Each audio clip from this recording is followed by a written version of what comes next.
বন্ধুরা, আমরা ছোটবেলা থেকে মায়ের হাতের এমন কিছু রান্না খেয়ে এসেছি যেটার স্বাদ এখনো আমাদের মুখে লেগে আছে।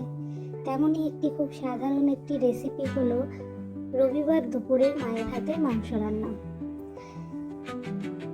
কড়াই গরম করার পরে গরম কড়াইয়ের মধ্যে তেল দিয়ে তেলটা ভালো করে গরম করে নেওয়ার পরে তেজপাতা, গোটা গরম মশলা ফোড়ন দিয়ে কড়াইয়ের মধ্যে ভালো করে ফোড়নগুলোকে নেড়ে চেড়ে লাল করে ভেজে নেওয়া হয়, যাতে তার সুগন্ধ তেলের মধ্যে চলে আসে।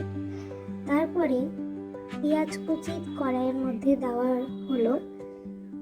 পেঁয়াজ দেওয়ার কারণটা হলো পেঁয়াজের যে একটি মিষ্টি গন্ধ বা স্বাদ, সেটা যেন মাংস রান্নার মধ্যে খুব ভালো করে চলে আসে। গোটা মাংসগুলিকে পেঁয়াজের পরে দিয়ে দেওয়া হলো। মাংসগুলিকে এবার পেঁয়াজের সাথে ভালো করে ভেজে নেওয়া হবে। মাংসের যে কাঁচা ভাব, বা অনেকে দেখবেন যে মাংসের থেকে একটি কাঁচা গন্ধ পায়, সেই গন্ধটা এই পরিমাণে যদি পেঁয়াজ দিয়ে কড়াইয়ের মধ্যে ভালো করে ভেজে নেওয়া যায়, তাহলে মাংসের যে একটা খুব বাজে গন্ধ বা আস্তে আস্তে গন্ধ, সেটা চলে যায়। এইভাবে মাংসটাকে আর পেঁয়াজকে ভালো করে বাদামি বর্ণের করে ভেজে নেওয়া হলো। তারপরে একটি মশলার পেস্ট দিয়ে দেওয়া হলো। মশলার বাটাটির মধ্যে রয়েছে আদা, রসুন, একটু শুকনো লঙ্কা। মনে রাখবেন, আদার পরিমাণ কম, রসুনের পরিমাণ বেশি, তাহলেই মাংস রান্নায় স্বাদ আসবে। মুরগির মাংসের ক্ষেত্রে অবশ্যই রসুনের পরিমাণ বেশি হবে এবং আদার পরিমাণ কম হবে।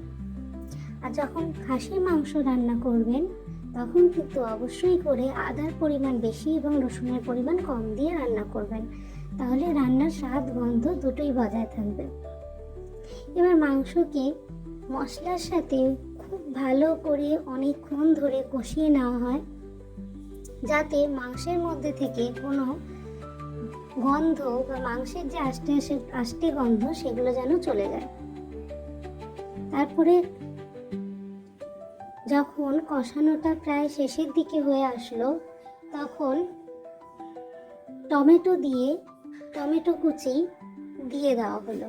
এই পর্যায়ে এসে আপনারা কিন্তু টমেটো বাটাও দিয়ে দিতে পারেন, তাহলেও কিন্তু খুবই সুন্দর স্বাদ হবে।